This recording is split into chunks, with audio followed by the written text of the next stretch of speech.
Deuxième invitation.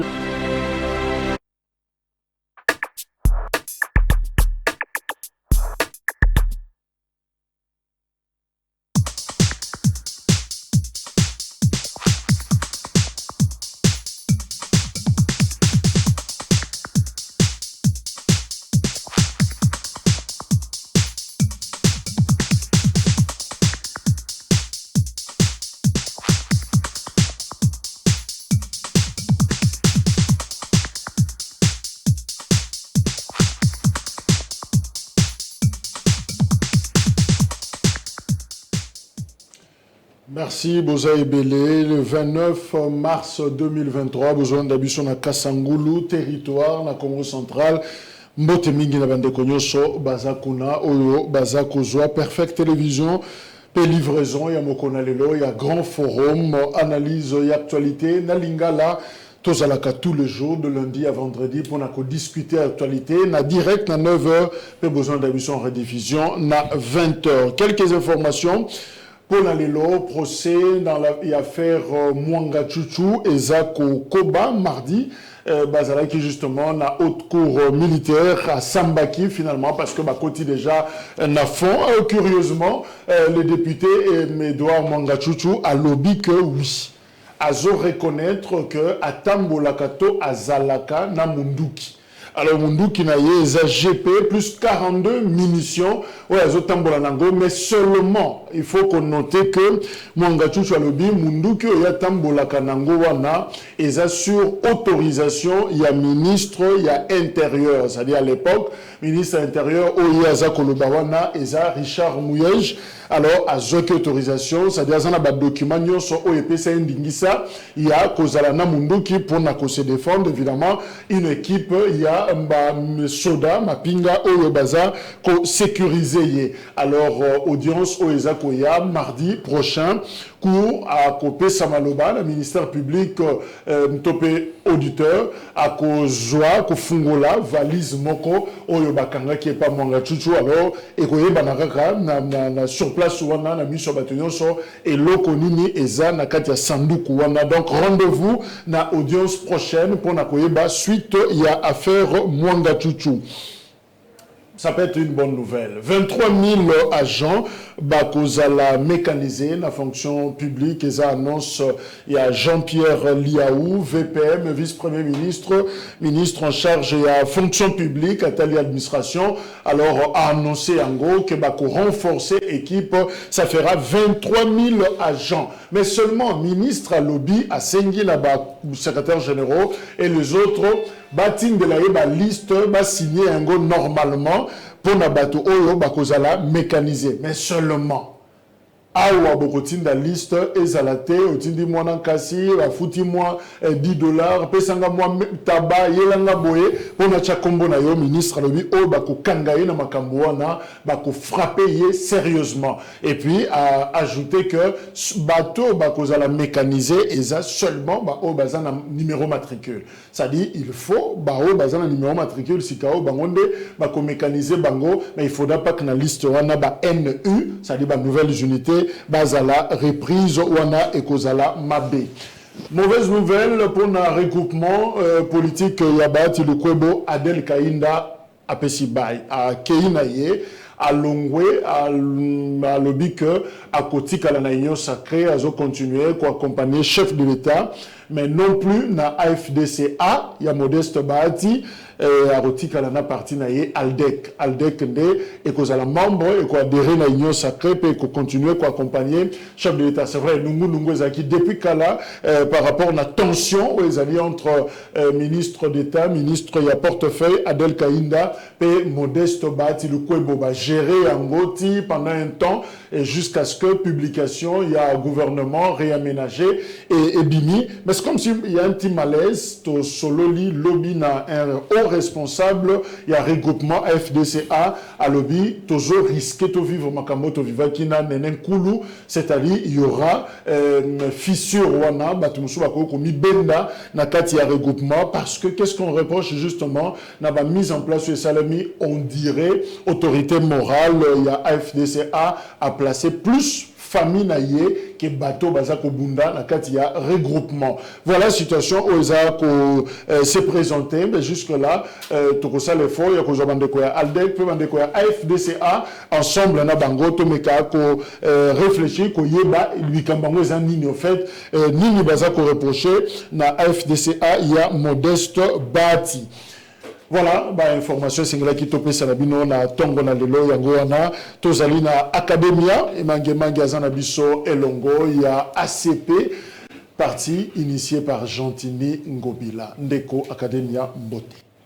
Oui, Mbote ndeko Jacques Diko Mbote na population congolaise bazolanda biso ba oyo pe bazan étranger bino nyonso Mbote Nabino, merci pour le plateau, c'est-à-dire merci pour l'invitation. Pourquoi pas pena saluer Otozana Bango na plateau. Je pense que Toye Poto Solo Lamboka et Kozala Malam. Merci.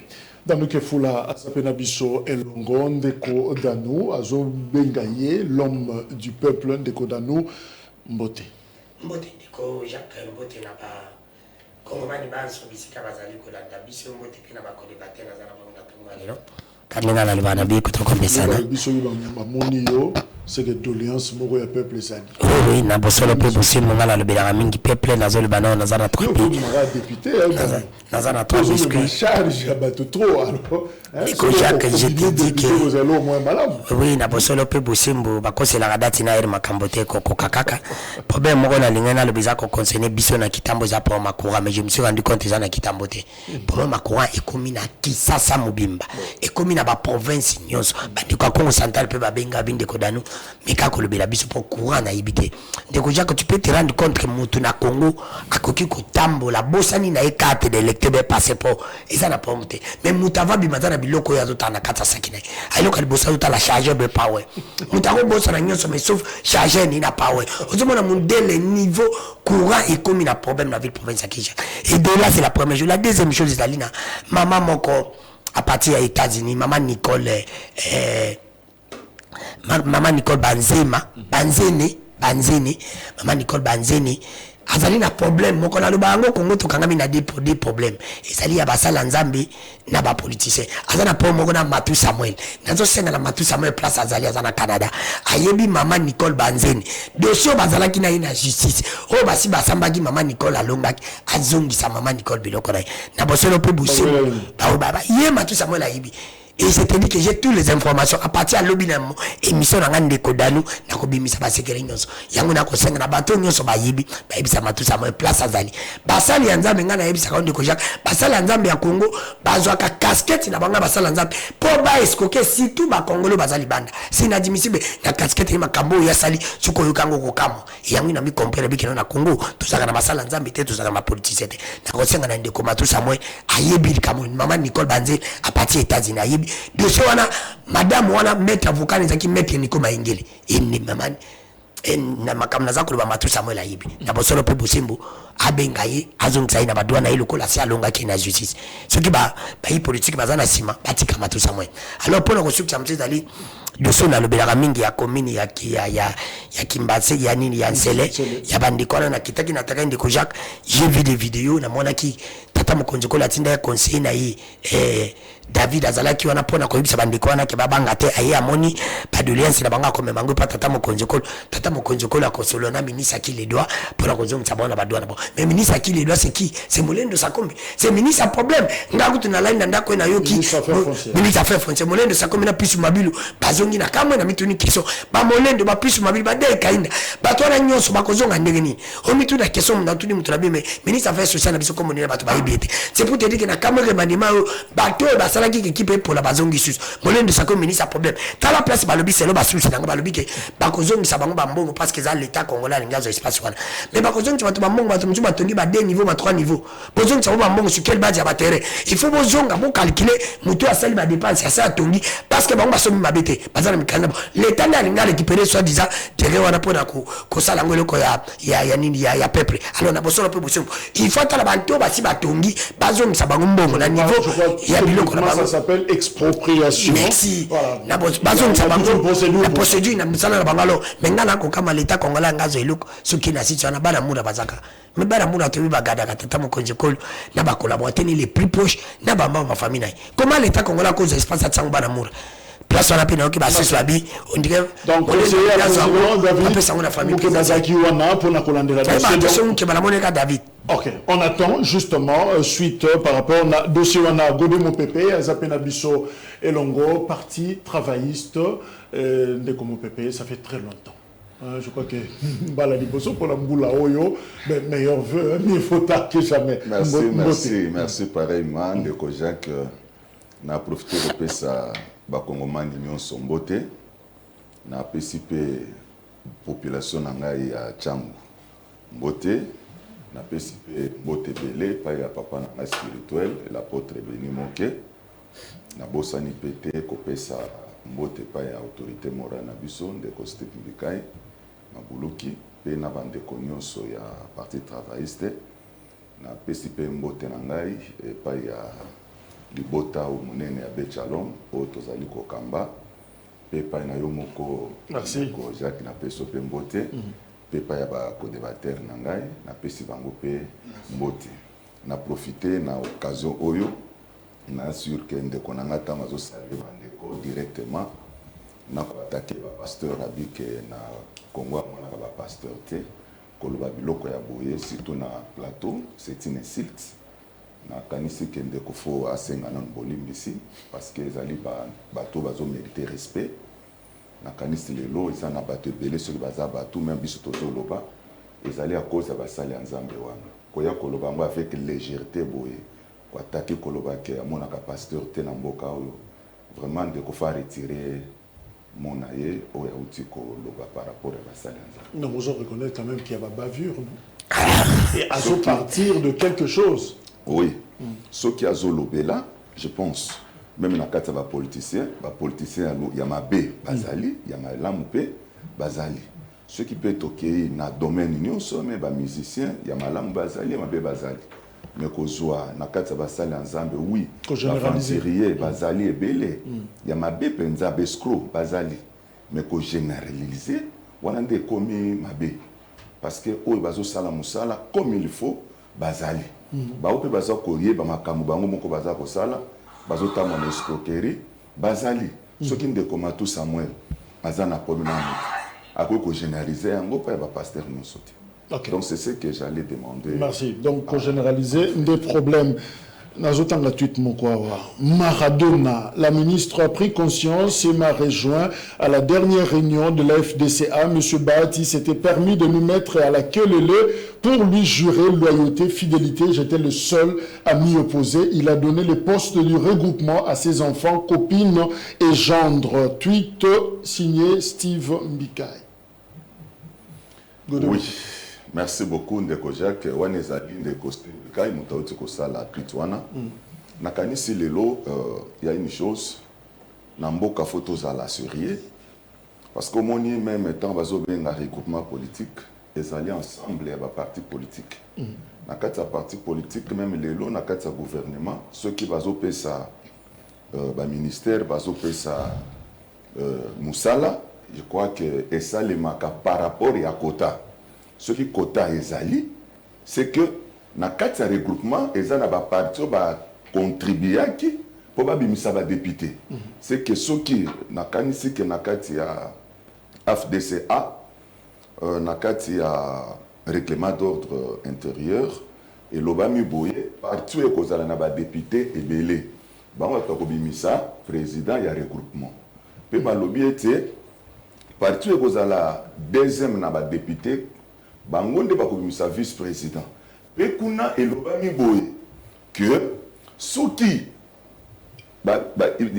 FDC ababimisi ba député parti kobimisa ba député belé c'est que ceux qui va pesi des postes poste ya liboso ezali pona parti ekobimisa ba député belé deuxième poste ezali pona parti oyo elandi na sima c'est que ceux qui va pesi 5 postes c'est-à-dire poste ya liboso eza pona parti les gars qui n'a pas député deuxième poste kozala pona parti où il a qui n'a pas député puis troisième ainsi de suite mais ce qui s'est passé c'est quoi au Kolanda que parti travailliste ils allaient deuxième parti il est qui n'a pas député.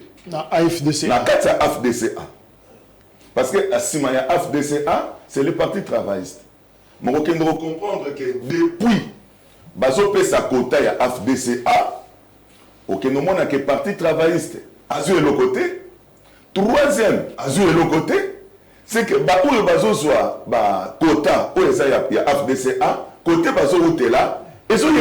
Mais yo linka ba pesa yo poste ba le bina batu ba chamulongo ba pesa loyauté na bango et pas il y a tata autorité morale. Mais Steve Mbika ya boudé ya boui ce qu'on va poste neni. Non, aboya ki. Parce que koya matata ba oyo parce que bazali ba collaborateur na ko benga ko ba collaborateur té. Bazali ba associé na yo. Parce que vous travaillez ensemble. Donc on a beau apporter un yo mon côté. Soki mukanda mibeko pe sinzela ke yo le col ministre député belo kozala président ya regroupement. Elingi kolobate ke parce que loko ya sala ke sala kini. Aye afandi si ba président nyonso ya ba parti abibino nyonso bozo ya ko signer document oyo boza ko reconnaître c'est moi qui est l'autorité morale. Or, déjà, Mikanda, déjà, texte Zali Kolobake, le collègue a député Belé, il y a un cause la président, il y a regroupement. Au cas où il faut se faire signer, il faut signer loyauté et pas inalio. Ça n'a qu'un sens. Il y a un de costume Mikai à Bouddha qui sur place pour vendre comme ça. Na kata président des présidents, président sous ba signer. Donc vous confirmez qu'on a distribué des postes aux enfants, aux copines et autres. C'est ce qui est dit. Parce que vous allez mieux placé à Koyeba, qu'est-ce qui se passe dans la carte FDCA. Et allez vice-président à FDCA, c'est camarade Steve Mbikai. C'est que ceux qui ont tweeté Bongo, Ayebi Makambazo, c'est qu'ils allaient de moi. Merci. Voilà, Adel Kaïnda, je rappelle l'information, à Longwena, FDCA, Steve Bikalobi, il a donné le poste, il parle de Bati, le poste du regroupement à ses enfants, copines et gendres. Jean Tsadi, Bokilo, Bazu, poste en lieu et place, il y a Batoyo, associé, Bundi, Nabango, ça reste à vérifier. Auprès, il y a Bandeko, il y a FDC. Alors, calendrier électoral, pardon, calendrier, il y a Assemblée nationale, voilà, session, il y a mars, Kaboli, yango déjà, et pas député nationaux, vous voyez que depuis le 15 mars, député Zongeli, Moussa Nabango, na hémicycle. Alors, na 4 calendrier, on a, au tali point 15, point 16, au Komona, reprendre 2 propositions de loi, auteur Nayango, Ntingi Pouloulou, proposition Liboso, loi sur la nationalité. 2e proposition sur la révision de la Constitution. Alors, en d'autres termes, Linkoloba, la proposition de loi, Noël Tchani, est reprise justement en matière définitive, où Sengeli est à examiner. Je précise parce que ma confusion est à Libanda. Mais loi Tchani est l'équité. Et l'équité, ils ont une proposition de loi où on a mis ça pour discuter. Donc, calendrier, déjà, on a mis ça dans point 15 P16 pour que examiner Yango Noël Tchani Yemoko a félicité député, a félicité d'abord Christophe Mbosso président, puis a félicité député Nyos pour la courage en Abango. Puis lobby, marche Ezali, association métis Nyos ya Congo, Jojo Barozala, yépe bako marché justement parce que bazako s'opposer na proposition de loi wana balobeza ségrégationniste discriminatoire. Alors, quel reproche-t-on concrètement na proposition de loi il y a Noël Tchani mabe nangweza wapi est-ce que ezo memela biso ba problème, ezo memela biso ba solution? Pendant que ma député balingi ba examiner yango bisopé na grand forum to lingi to ça la réflexion na biso en tant que banamboka par rapport à la situation. Nous saluons la présence il y a Owen Bosenge azana biso elongo acteur politique de Owen Mbote. Mbote mine excellentissimo Jacques Kalonji. Merci. Vous m'avez manqué un moment. Oui. Par rapport à Bamram Tozala qui ça ne nous permettait pas de honorer présence na biso awa. Mais sincèrement, la main sur le cœur, je suis honoré d'être ici. Okay. Et puis j'ai l'honneur de saluer ma co-débatteur Nyosomaza Awa, mon ami Dano Kifula et tous nos frères ici. Alors par rapport à ce sujet à nos lobbies, des gens là, l'entrée des jeunes, c'est une loi de la haine. Et ça, loi moko, au moment où nous sommes soutenir yango, ça problématique. Ça monte à ce qui est souka yango, tout ce qui est kabouana. Et puis la plupart de tout va soutenir loi chani ba kombo na ba monzire kokana. Et puis ba kombo na ndezo kokana et ce monde que c'est pas une loi où il faut réunir ba congolais. Tout ko ça la ba loi té parce que na régler problème moko boyé. Pour tout que na ngopena derrière les dos de la prière. Loi chani et officier Moïse Katumbi. Alors, ngai congolais, un intellectuel congolais, je trouve ça fou que tout ça, la loi, mon pour régler le problème, n'a mon un individu. Dans ma campagne depuis 83, dans mon quartier, il y a trop de métis. Tout ça, il y a trop de bana où peut-être papas étrangers, mamas congolais. Toi, la bani bélo, mamas étrangères, papas congolais. Ils aiment le Congo, ils ont grandi ici. Ils ont des idées à émettre par rapport à un pays. Ils ont des ambitions. Pourquoi Batouana, Tokoliga, tout ça, la local, pour se construire ambition na bango ce qui lobby a monika ko sala mieux lobby a comme appelle la magistrature suprême na mboka nae ko sala bongo pena pour nga na somo nango ça n'a pas de sens politique et sa compétition on devrait laisser na sens mongo démocratique il faut tout un champ libre même congolais aza des pères et des mères même congolais aza papa za congolais té maman za congolaise té mais ce ka lingi Congo na compétition si réellement le peuple a faute à Kabato, tout ce que le peuple a voté, ce peuple a monique Moutouana pendant la campagne, durant son parcours, à la qui a inspiré pour demander à 5 ans. Et ça, dans le royaume, à quoi a joué partition, si ça marche, ça marche. Quand ça ne marche pas, à quoi de l'ongwa, tout le monde va à côté. T'as là des pères et des mères qui ont pouvoir. Où ensemble? Ndeko Jacques Tozo kemba mabele lona kin oyo na kati ya Congo peuple a souffrir mais des pères et des mères pas passer à pouvoir. Est-ce qu'ils ont trahison? Ils ont trahison. Ils ont aussi la volonté de vouloir mieux faire. Peut-être qu'ils ont une aspiration qui va à la bien, pour ça va à la bien. Mais ils ont réussir. Et bon, moi, je suis des pères congolais. Maman, je suis étrangère. Deux mères congolaises. Papa, je suis étranger. Mais ils ont une idée. Ils ont un carnet d'adresse. Ils ont une ambition. Ou un Fongo là avenir ou bien destin un peuple congolais dira période à quelqu'un va profiter d'un tant soit peu. Pourquoi tu voulais tout Tchabani? Pour la monarchie de Noël Tchani, je m'adresse à vous. Façon est bien pour ça la plaisir na président Tshisekedi et ça va proposer loi à la tête. Merci. Yoko tozala qui candidat président pour nangana komona c'est mieux to pesa ba loi oyo tout ça va proposition à ba loi oyo ko sali ça va congolais et pousser biso toujours na unité. Merci. Alors Godin Mopépé, Noël Tchani et Mokalobi, d'après la loi Tchani, les fonctions de souveraineté seront réservées aux Congolais de père et de mère. Pourquoi? Pour éviter des conflits d'intérêts au sommet de l'État et protéger la souveraineté nationale. Est-ce que c'est suffisant comme argument? Merci Ndeko Jacques. Premièrement, nalinga kina nuna ya nola Ndeko Nangai. Il y a Koloba que Batunos va soutenir l'on a basé la problématique. Je pense que c'est faux. C'est faux.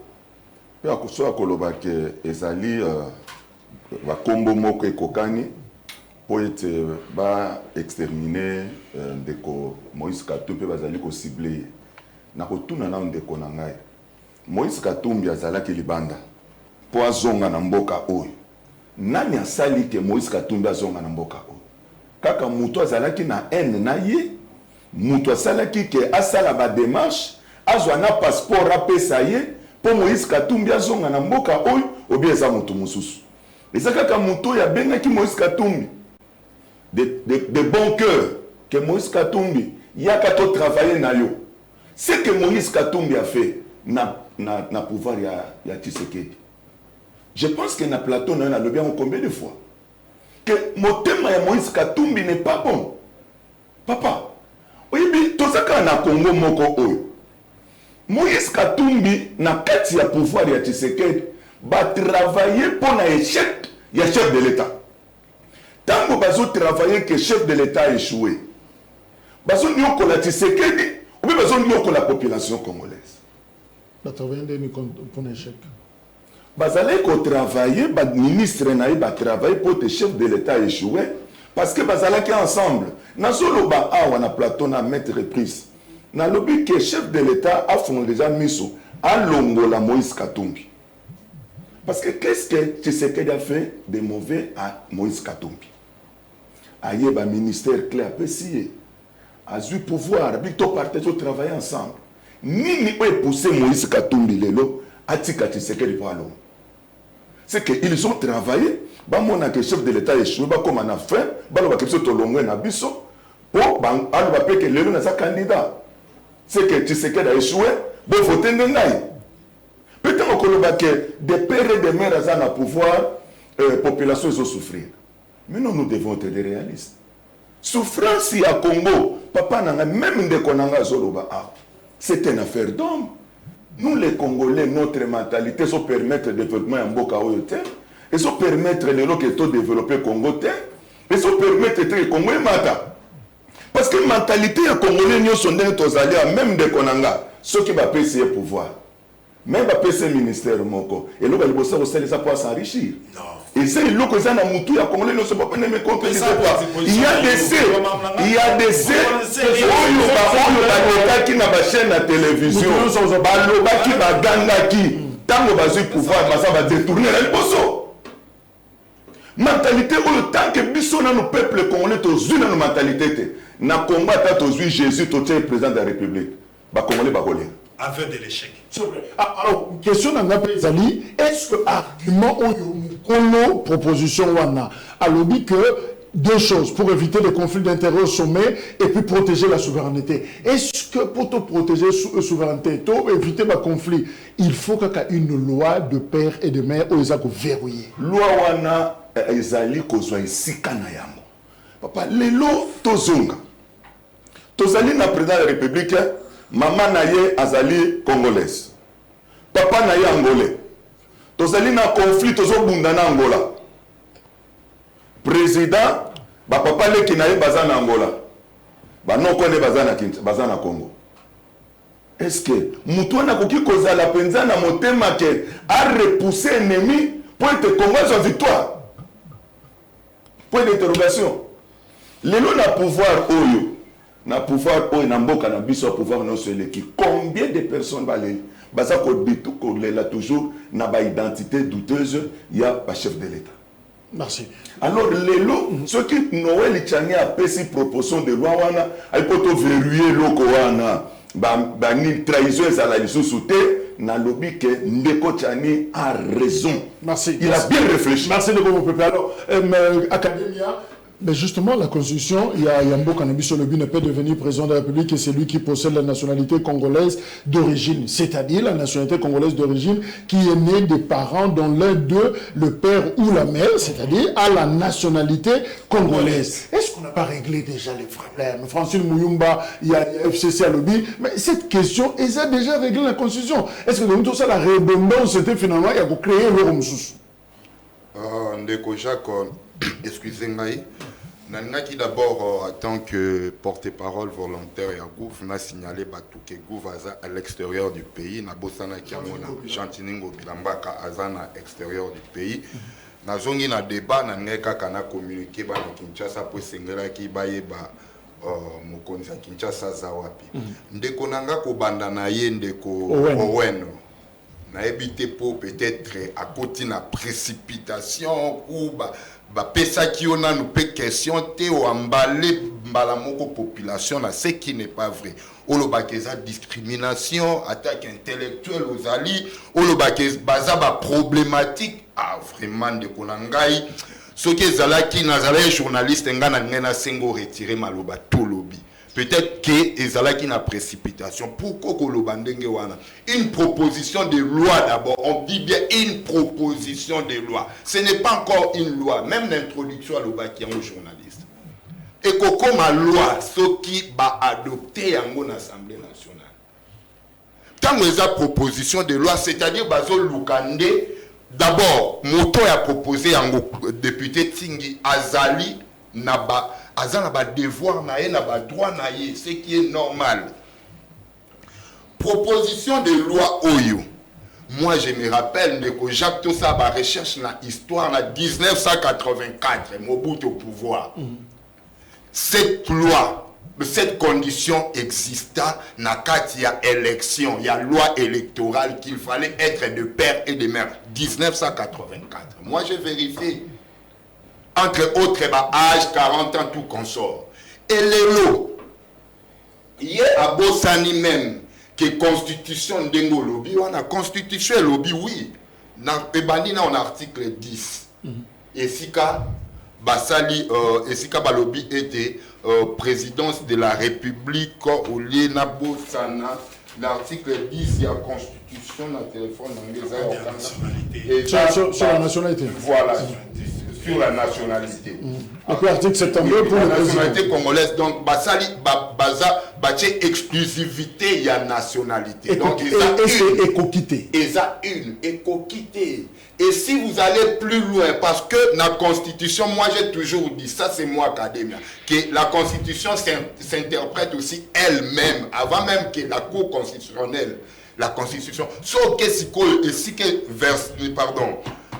chapitre article est interprété, c'est dans l'article 72.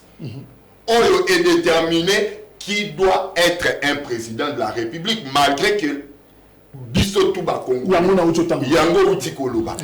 que le président de la République ait quoi? L'origine congolaise. Nationalité d'origine. D'origine congolaise. Ici, l'origine congolaise, va expliquer en explicitation dans la loi organique. Avant d'abord, loi organique. Ce qui est comment on appelle ça? Code de la famille. Au dans chapitre 2, article 6, ndenge bazo expliquer comment on appelle ça, nationalité d'origine. Bazo expliquer balobi, il faut papa nayo azala d'origine congolaise, maman azala d'origine congolaise. Et nakati siko ya loi organique ou constitution tindi biso, parce que la constitution ne suffit pas en elle-même. Il y a d'autres lois, d'autres articles dans la bakati ya loi organique. Ndeba expliciter balobi nini. Papa nayo, ce qui est congolais, il faut à se retrouver na ethnie naye oeza. Ya Congo, secteur naye, chefferie naye oeza ya Congo. C'est ce qui forme le Congo. Académia était là, Azana, secteur Ngandu, Katako Kombe, Bakepa Mama Azape Naba, élément voilà tout est formé, Nyonso Congo, Yangonde c'est Congo, ce n'est pas que Maman Zala, rwandaise, et puis yo se prétendre congolais de père et de mère. Congolais, oui tu es congolais, grâce à ton papa. Mais tu n'es pas congolais de père et de mère parce que tous les deux parents n'ont pas la nationalité d'origine. Donc, la Constitution ne règle pas tous les problèmes. Il y a verrouillage, tous les problèmes, il y a conflit d'intérêts. Et il faut que cette loi, cette proposition, il y a des tingui et il y a les sources pour nous renforcer. Proposition ya tingi et yende ko vanda kakana constitution et que ezana mo musika te ba ngo pe ba étudiant moi je salue d'ailleurs tingi et tani ba étudiant et vandi na constitution ba bimi kututé donc ce qui ba boy ko examiner ngo ba écarter ngo ça ne change rien. Principe, oui, et puis je rappelle ici, il y a un élément, Batou dans les sous-histoires. Pourquoi Kengo, en 1984, à Boyaka Kopé, ça va fonctionnaire, il y a l'état de salaire pour la loi. Merci. Voilà. Pourquoi ça fait polémique finalement? Oui, Nico Jacques, merci. Nabosolo pe bosimbo na osenga na bandeko nyonso. Basa les exercices on ngana salaki e bandeko le bana fanda ki calme. Mais na koyibisa ndeko na nga ya nani ya comment parti na bana ya mbikai. Parti travailler. Ah bisinga le bien na retirer. Je peux pas retirer, na retirer ni. Papa va passer, je ne retire pas. Va passer bazanza mbete. Na retirer le monter. Mais ndeko yo zaki banda kalo le karate bubunga ki na mbikai bande okanteke ba pesa subino ministère ba pesa binote bozongi na TV. Parce que je ne comprends pas sur quel but tu bandé koleka okimi po bino ba politicien bozarabo bo fandi ba tino to tana John Tampo to zilab to sulara baati so ya baati apeti biso temba moi mais net na mboko vraiment to zapeta un congolais sérieux des pères et des mères comme bino mobolingi à cause apenda kombo pe tia un ministre petit bikai a tout ça quand même sérieux ko bambika baba to ba décupé yo na Kabila bango, babati, tout ça. Ce sont des gens qui ne peuvent même pas rentrer, même pas la ndoto ko boulete. Et ça va parce qu'un des continue le président, Azo Zabina, Azo Tchabino, Sangisa, ça ne jamais ma désunanga ingai. Et aussi mbati. Moi, je vais continuer ma désunanga, l'os, wina, pondu, ça va. Il ne faut même pas parler. On a la copie de temps, on a tenu la TV dans le Belambika, tu vas mettre le bagon dans le bagon à la mousse. Je ne peux même pas. Parce que c'est modéré. Alors, il s'en a arrêté. Quand tu as Congo, tu as la plateau pour faire le bique, non, Mbika, tu t'es parce que tu as fait ça qui était. Il y a un seul qui a fait ça qui est Mbika, tu t'es. Oh, mais si tu peux pas commencer, ils ont un petit valet pour le télé. Mais si tu vas commencer à faire ça pour le Mbika, il n'y a pas d'elle. Pas personne ne peut s'appeler pour changer mon chinzo. Mais là, sa famille n'a pas. C'est pour te dire que le modèle. Oh, tu comprends? Les politiciens ne sont pas bio. Na pesi mutu ba betinga musinzo. Na pesi ba betinga musinzo. Ça va, c'est bon. Ngala bundi. Bon, pour ma parti politique dans une église. Et ça va bon ba kolo wana. Neti mutu asali boutique na ye, neti mutu asali cabine ba kolo parti politique be basala. Basala ba bon na bango. Oh, mbika so ba pesa pour se mbika ngati ndaya loba. Si tout ce qui va aventurer dans des choses, tout le bien mboka. Bisous tout ça va gérer, il faut soutenir les valeurs. Les antilles, les mal, les mal. De loi. Nayo kinde kolanga le bubu de defanda zo academy abona boy na academy zo ba le bio ngobila azana vite information benza yo na tebe za zongo na ngobila zala te ça change quoi na Kinshasa ça change rien parce que ngobila présence na ye na présence na to ngobila ezale tini ngobila azale ti mafuta azala te bakola malabo pebilo ko ba to mtiba ale abilo sa mafuta. C'est pour ça que qui maïs, ça va pour ça maïs, on l'a battu. On a bien ça, ça te va qui nous va y prendre besoin d'année. Azala, azala, t'es san. Quand tu n'as pas tes athées, ça m'a bien pour ça, azala, qu'on a beaucoup à souban d'akabat. C'est pour te dire que la personne peut bosser mon gars dans le bilan. Ah, Ndeko Jacques, comment voulez-vous que Moutako Boukandara Moutou na Katsanda qu'on a une assurance? Moutou na Katsanda qu'on a tout. Mais non, il faut qu'on rencontre des barreaux. Pourquoi ça fait polémique cette promotion? Comment il a un Ndeko Jacques n'a pas solo pe Bosimbo? Parce que nous sommes pas soutenir l'Oana, pas ça faible. Je te l'ai dit, nous sommes pas soutenir l'Oana, pas ça faible. C'est-à-dire? Mais nous sommes pas soutenir l'Oana, pas tout bali ba Kabula Congo. Bato nyonso ba soutenir balon bato ba même makatibalisme na Congo. Je te l'ai dit. Il faut même pas voiler la face. N'a pas c'est simple beaucoup. Quand on parle de postes de souveraineté, et ngelo bani. Poste de souveraineté pour na atteindre ba poste ni. Tani. Parce que na mituni mutuna. Poste de souveraineté monika poste de présidence comment? Attends l'article 24. Dans l'article 24. Proposition de loi. Pour des raisons de loyauté et de fidélité à la nation congolaise, l'exercice de la fonction du président de la République, du président de l'Assemblée nationale et celui du Sénat n'est réservé qu'aux seuls Congolais nés de père et de mère. Les gens qui n'ont pas de réflexion dans le mabé.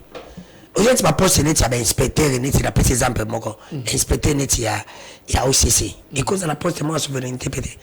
Parce que voulez-vous que ce qu'on dit à côté de comment ils ont périmé, à ça Congolais te monter mabé, à côté de battu bakou fité, voilà souveraineté pour ça, pour ça à côté de kate. Parce que tout c'est ça, parce que la vie mène elle est sacrée. Que mouton n'a pas solo lit, le cas d'un Congolais te va passer cop mbong belé, à côté de comment ils ont périmé, tout là en autodaï. Bah tu vas dire que occupé cause à moutoubouté. C'est pour te dire que bon ça la loi. Toute une question sur ce Ndeko Jacques. Des pères et des mères, bravo. Mais avant d'en gagner d'autres une question à tout, nakabande kanyo sake bagoza maloba ba répondre. Kobonga ya Congo, ezali na problème que parce que tous les Congolais des pères et des mères au sommet de l'État te yango mboko za kobonga te. Parce que ceux qui zaki mutu fala pesa biso nanu, exemple to respecter loi tiani kombo na yende kotilombo. Parce que tout le monde a une décoture de Congolais des pères et des mères. Ndenge azali ko sala Congo azako bongisa et ko pesa biso lui voilà tout le monde pesa Kabila azaki na une nationalité doutée c'est le bango tala maintenant tous des pères et des mères tanda zo bongisa. Mais tu ko comparer entre mutu azaki na nationalité douteuse Kabila na mutu azana nationalité complet congolais des pères et des mères ta joie gestion na bango. Ndécoture de bona Kabila. To comme la nuit et la journée. Ne continue bazo nyoko la kutu biso ba congolais ko le kakuta tana Kabila. Mais ce qu'on tozui kaka bango batu baza kuruba. Nazu académie qui est là mon côté. Nazu passé à Moïse Katum parce que na loi na il faut même pas voiler la face. Baza ko viser ba Jean ko Mouya Mouté parce que ba représenter le côté. Vous comprenez? Parce qu'on vidéo tu me dis tu mangaté ba vidéo te ba ko vanter le côté ba ko vidéo ka Moïse Katumbi parce qu'on disait Moïse Katumbi ngala bomba raté ngande ko ngalo ko bomba ngande bo solo na tukaka Moïse Katumbi le passé na il était gouverneur à Grand Katanga tous wakaka ngobila pena le passé na il était gouverneur même pas la biso na Maindombi tu comparer mon balé. J'ai le président Ngobila comme gouverneur à ville province à Kinshasa. J'ai passé à Katumbi comme gouverneur à Katanga. Comparé Bombay. Qui est des pères et des mères? Nala ndi ba Congolais. Moïse Katumba tambola tana musala moni ba Congolais ba osa musala ça ba outil de travail ba salaire ba bisi ba chinois benje wala.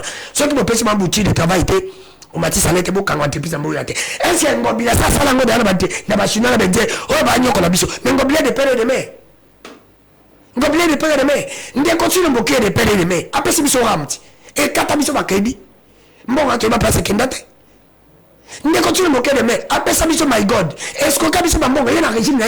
Pour mon tchaka Kabila peut parler foot. Kabila m'tasa parler foot. Et ça a un régime. Yepé, my God. Tu es là, ma mongue, ma congolais Kendap. Mais pourquoi vous ne continuez mon congolais parce que maintenant qu'on a bango na passe. Bah, il va bouquer un régime là. Et pas Kabila banda qu'on est aquí. Kabila est que c'est na bouquet bateau ba femme d'Europe. Mais ne continue non, ne continue pas bango tana télé belé. Tikanga pe. Et ma boko non, ma boko ne commence à donner balanga katate.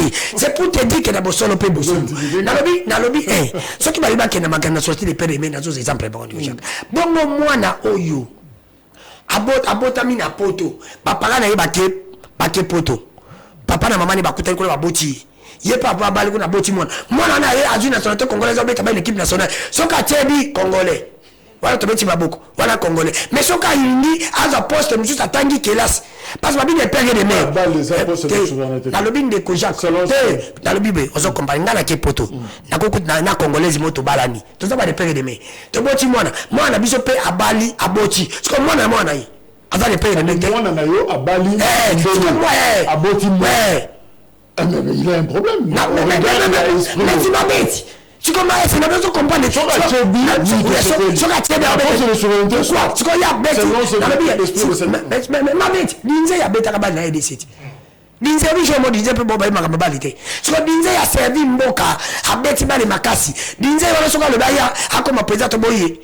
mais là comme tu vas là tu bah bien une équipe nationale si que na bosolo pe bosé mon de kojak est-ce que on se peut que loana les amis à faible toi tu une question moi comme na zone bantingi na zone peut je m'adresse maintenant ntingi on les capoter loana yo wana ntingi on les capoter na nous loi oyo ya biso to na ngo loi moko lobe ngo loi ya bato bazali bazama ba petit esprit loi ya bato balimba makibalisme na Congo loi ya bato bazali disque loi bato zo kosa ndeko ti le mokelo en faisant ça des bilan alors que bazo bebisa yeke en faisant ça des bazo initier pas ba congolais ngala mbisi akeno kutuna ndeko ti lumbu apesa ndeko ti lumbu livre moko ya soki 200 pages za na secret ya courant ntingi mtapotanga bipo kuwe bonga na Congo tala secret apesa ndeko ti lumbu atuna ndeko ti lumbu tanga ngona kuwa na combien de pages painting abe kanani ko sala loi wana makambo itali nanu o itali nanu bandiko na biso ba libano ba nyoko ba congolais oneke bala ndabiso ba loi za na tina te pona ngai baza ko banga ndeko Moïse Katumbi moi je le dis pona loi na ngai pe na machate na ko marcher parce que ça va anti valeur donc loi na et congolais ils appellent proposition à loi ils en ont pas proposition mais ba yebi pourquoi ba tsango ndeko Jacques ba majorité donc c'est la député on ne se ba linimboka ba les qui sont loi na te merci alors Owen Mutuko Kapesibiso quelques comparaisons awa par exemple article 62 de la constitution il y a 2004 en Afghanistan kuna balobi il faut pour être président être né de parents afghans.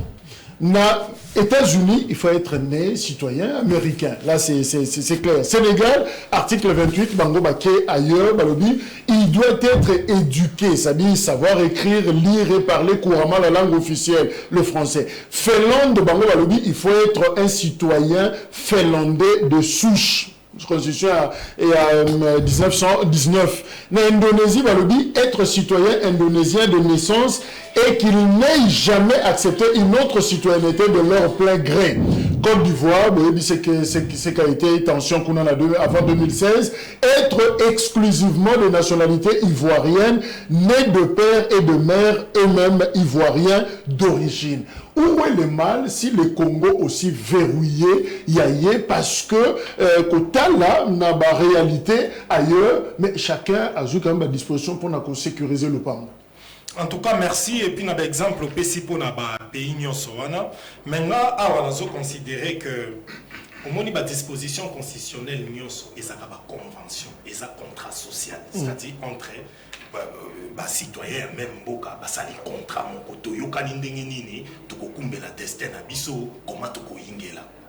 Alors, lorsque nous sommes en train il y a ça là contrat social ya lolenge wana, il faut tous à la conséquent.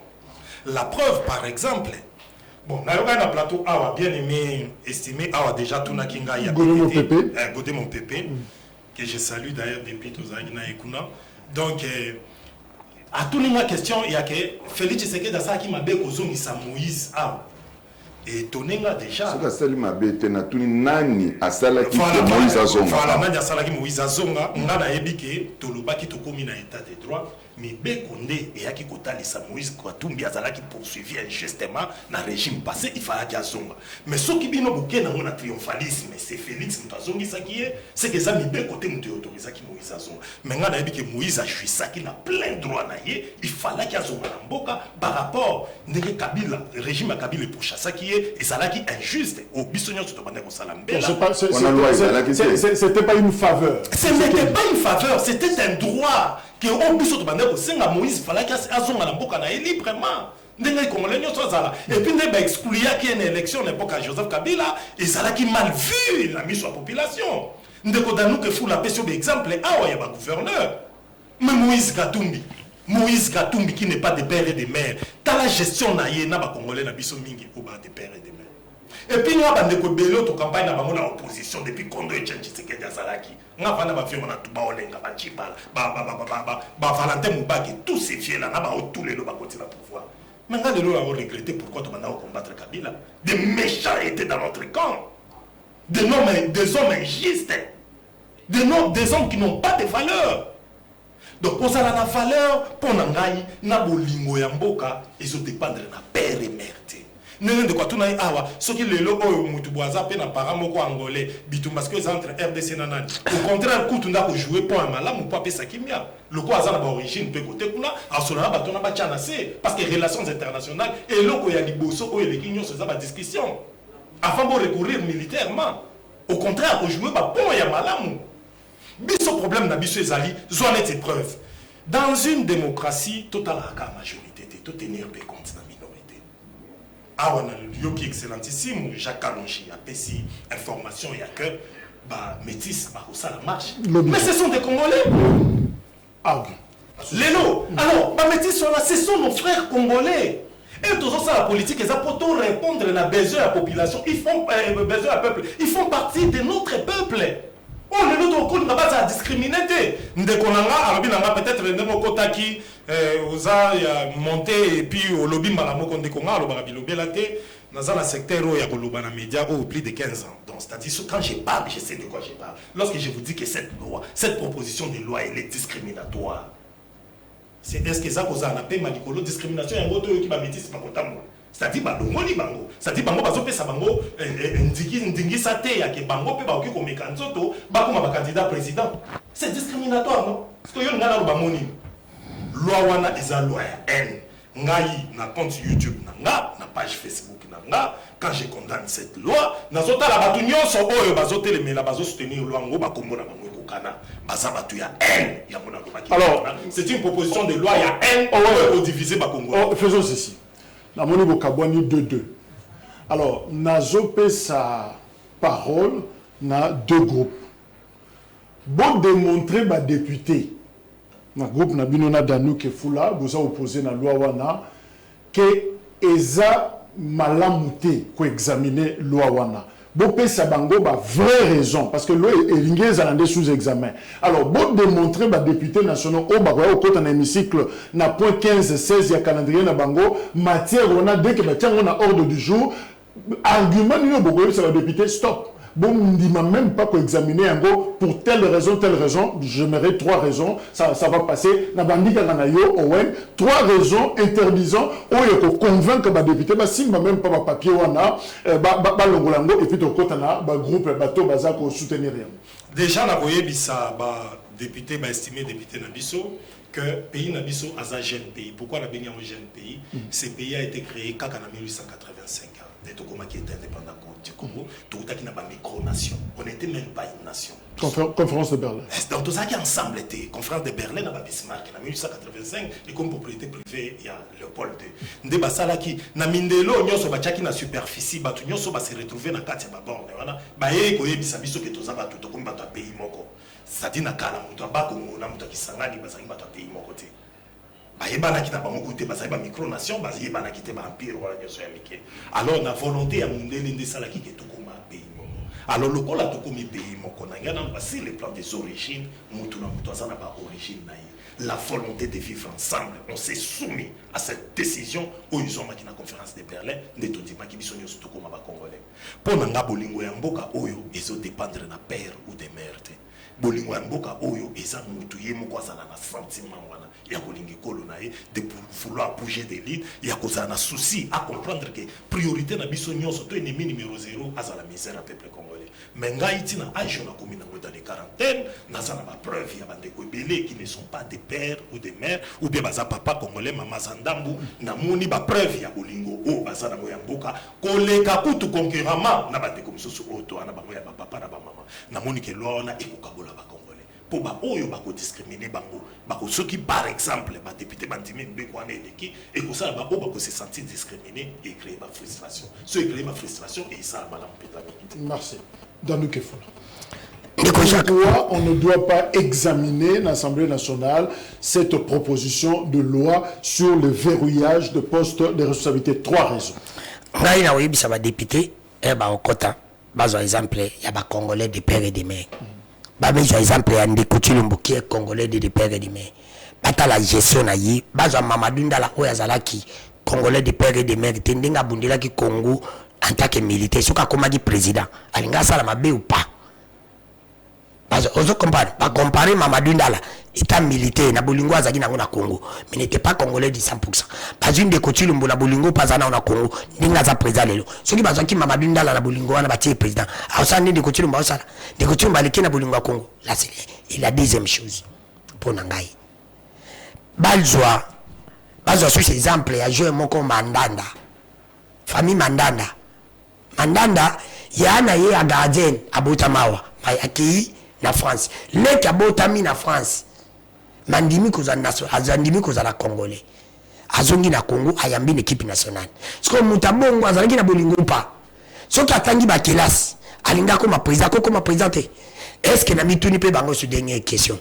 Pour na ko bongisa Congo, ils ont problème il y a des pères et des mères ou des problèmes il y a ko bonga. Pourquoi ezali susu na mususu ndiko Jacques pona tuna bazo bandiko na biso basi oyo bazali ko zubimana ba indien na ba chinois awa enja ye atie ezemi enja zongi akepa na bango mwana na botami ayebi tata na yete ayebi kala mama na ye akoli awa atangi kelas azama yele mwana bongo akoko ma présidente maintenant tu dis question na bi mwana bongo akoko ma présidente siko mwana wana soka komi génie akomi ko sala sikoyo minduki pona mbuka par exemple po ba génie baza ko sa bilomo akomi ko inventer biloko wala nde ba yele na ye pona ko inventer ko sala ba innovation mo pesi mais est-ce que pas comme un président mo pesi était est-ce que vous na bosolo pe bosimbo ndiko Jacques na pesi ba raison nanga peli susu na loi wana et ko sala auto benga ka division tu vois que la séparation elle est biblique. Pour les enfants de Dieu, on peut faire la séparation. Mais la division n'est pas biblique. Donc, on ça la mission séparation, mais pas la division. Mais loi n'est pas comme la mission la division.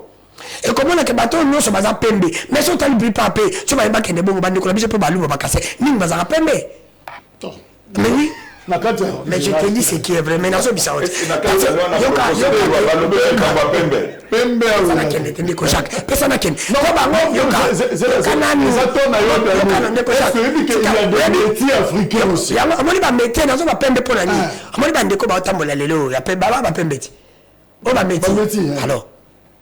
Poni batamboli. Nabi poni batamboli. Poni me bande ko nabi poni ni batamboli. Ozo moteka komi ko tsaka mutu sanza ba la discriminatoire. Et c'est bango pembe. C'est ça non. Mais mutu msa ko za pembe de nature. amona pe kena oh ndikobi kenga pe un jour ko bakena akomi komi banga yeboko par rapport ya pona ye alors que zali nango azali congolais de père de mère c'est pour te dire que to lingite comme na ba intention et là on a so na te makamba pembe za par rapport intention omoni mutu yetu to bona omoni to comme cible ba to par rapport à Zolo mais bandi ko ba par rapport à mutu Zolo Rwandais c'est par rapport à Zolo même si Zolo mutu wana on comprend ndeko bali misanga tala ga ndeko na bosolo pe bosimu na pomla ite ndeko ni kitu soka. C'est un Congolais. Mais je sentais des packs dans le but de Jacques. Non, Ndeko Jacques. Alors, Ndeko Jacques. Non, Ndeko Jacques. Il est Congolais de père et de mère. Mais non, Ndeko Jacques, c'est mon son. Il est très mécontent dans la situation. C'est pour il est Congolais. Il est Congolais de père et de mère. Mais pourquoi? Mais si on je cite son nom. N'est pas la fille à IDPS, comment elle s'appelle? Cette fille a un communicateur de Péto Kouteni la plateau. Oya Kanga Basuki. Amo Mnene Boufilo. Fente, Alsa Moma Nox Pascaline. N'est-ce pas parce qu'il a dit, Bassi Nabiso va congolaise, ma Kanga Basuki. Parce que je me suis congolaise à Kati Benzasu Kanisuki. Et ça a bien, on a bisoté. Ce que ceux qui ont Kanisuki, on a besoin congolaise. C'est pas la monnaie qu'on a tenu mon reforme, on a congolais. Bah, ça va congolais, ça va être maman de Bissafanga. On sentit comme moi, si mon repos. C'est pour te dire qu'un décojac, ça n'a pas de sens. On a eu pour un lobby. Et ils allaient collecter qui peut gagner, Baningana. Neuf. Merci. Avec ta mati, Soki Kabila. Alors maintenant, on a un bisabiso. So c'est battu. C'est fini. On a précisé la pompe. Pas les points de peuple. Soki Kabila qui n'était pas congolais. Atika congolais, nous a joué. La poste nous salingi. Ndeko ti le moké congolais de plein à petit ba congolais Soudan il y a séparation. Kabila n'était pas congolais. C'est le bilo bataille de s'il vous plaît. Alors, c'est le bilo bataille de Academia et ça tourne bino siko rapidement 3 éléments Oyo bozo conseil ba député. Non, il faut allez-y examiner cette proposition. Ndeko Jacques na kolinga na minute nanga na kende mbangu. Na ozala vraiment simple et puis précis. Baboyi moto azala congolais. Ça il faut d'abord préciser. Baboyi moto te azala congolais. Tous les exemples bango ba ramasser awa en vrac. Baboyi te joueur, gardien, tout consort, abetaki, abomaki. Bango tout baza ba congolais. Mais loi oyo ya bazo proposé ezapona ba poste verrouillé. Présidence, il y a République, Sénat, et puis il y a Chambre basse. Naye kolobali sousouboui. Awa bozo pe ça exemple est belé. Mais ce qui te peut sinon exemple to vivre les locaux. On a plus des infiltrations na katia armée na biso. C'est ce qui fait jaillir même l'Est. Wana to pe ça du souper d'exemple wana. Ndeko Jacques pour na répondre déjà na répondre qui na lobaki hein. OK. Question Oyo, Ndeko Tingi, Aeneka ko betande CT. Ça existait. Peut-être Boye Baté. Nul ne peut être candidat à l'élection du président de la République s'il ne remplit les conditions ci après. Première condition. Posséder la nationalité congolaise d'origine. Bah expliquer la nationalité congolaise d'origine de Ningaka na minute nangana ni na faire comprendre bino. L'article 6 Balobinini. Chapitre 2. Et Congolais d'origine, toute personne appartenant au groupe ethnique et nationalité dont les personnes et les territoires constitués ce qui est devenu République démocratique du Congo. Mais alors, tu te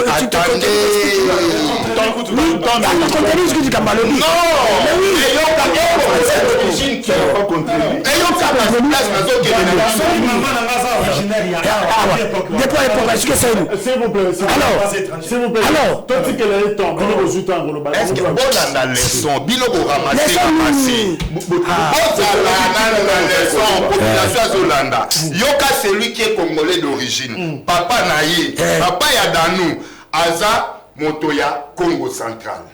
Première province. Province Nanou. Oyelandi, Aza Moto, ce qui te ya Kasangulu.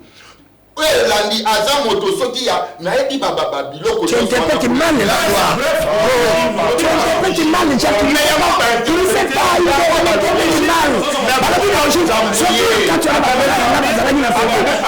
la population, n'interprète pas. C'est le député conseil. Voilà quelle raison examiner. Bango, ba député kaka ba vandela kaka ba loi ODG zalaka. Mais ce que pourquoi ne pas laisser ce qui existe? Ce qui existe, c'est-à-dire quoi? C'est la CUNESA.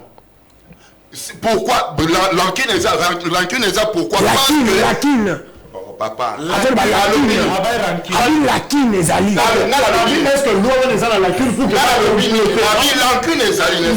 continue. Ezali pourquoi? Parce que aujourd'hui, ma comique au Lukaba dévié Yango, il faut rappeler la loi. Ah, donc il faut. Est-ce qu'il faut. Donc, Tingi a Keneli Bandate, tout est en accord. Il faut pas renforcer. Il faut pas renforcer en disant que pour être président de la République, il faut être d'origine congolaise. Papa Aza congolais, maman congolaise. Merci. Et puis, personnaliser loi. Pourquoi les exemples de personnaliser? Moïse Katumbi, papa. Moïse Katumbi, cette loi ne la concerne pas. Merci. Ne concerne pas Académia. Non, c'est pas on a dit à toute personne appartenant au s'il vous plaît. Académia, Maloba. Merci. Alors, on peut clôturer. Argument nayo, Misatu. Aux gens conseillers, député, examiner cette proposition. Yambona pesa ba argument na misatu. Na linga kinanu bandeko koleka na télévision bavandi na ba salon na bango. Bozo ko sabango, c'est une bonne chose. Vraiment. Moïse Katumbi azalaki ministre et azalaki gouverneur ya Katanga. Qu'est-ce que Moïse Katumbi a fait? Qu'est-ce que Moïse Katumbi a légué au gouvernement congolais? On l'a reconnu meilleur gouverneur et à RDC, n'importe quoi. Oui. Moïse Katumbi azobima gouverneur na meilleur milliardaire avec des entreprises. Mais tout ça, vous que sur Katumbi et tout.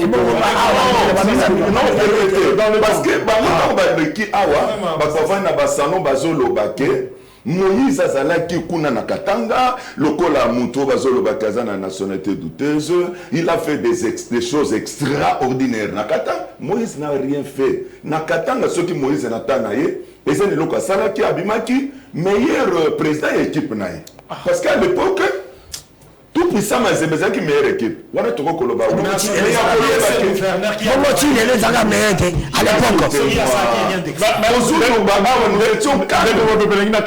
Trois éléments. Oyo na lingaki que ba député na biso va faire élire va voter loi ou proposition à loi oyo ezali premièrement tous les sous étrangers oyo aza na nationalité douteuse na ba poste na biso clé T. Pour lekisa biso na assemblée nationale surtout le président ya assemblée aza na nationalité moko boye ezali douteuse akoya ko voter ba loi moko oyo ezali ko pesa ba ndeko na yo bien bato mususu libanda privilège ba ya kozwa biso président assemblée votera ye moko te ba soumettre na assemblée. Deuxièmement tous wa sous-souté lelo na mboka na biso tomona ki na pouvoir tukoleka awa ndeko azalaki na ofida azalaki na ofida awa ayira kufinde to koyeba keno azalaki mutu ya ngambo bato bazolinga mboka na biso ata mukete tolingi su teke to komona lelo mutu moko azali na nationalité douteuse so bandeko ya mboka wana na facilité ayiko kotsa bango lisusu na mboka na biso. Troisièmement na lingi lisusu te ba décola député ba voter loi wana tozo lisusu président mon côté lelo ke soka za na présidence azo sala na yenyo sazui parfois biloko na biso ko investir na mboka wa yebi ke deuxième mboka na ye soki lelo na longwe na ngai na koki na ngai na kendo ko vanda lisusu na mboka wana to lingi président moko azala congolais yebi ke soki na sali mabe awa na suka na kokimela wapi. Merci. Pour respecter le point de vue des uns et des autres, Je me réserve de toute conclusion. 20h juste rediffusion, il y a émission, lobby, un autre numéro, il y a grand forum. Merci Nowen Boussenge, merci Nagode Mopepe, Académie Mangue, merci. Merci également Nadanou Kefula, merci Nabino Bozaki, Ebele et le Métis Jojo Moulumba, à Rosala Pena Marche. Merci, au revoir.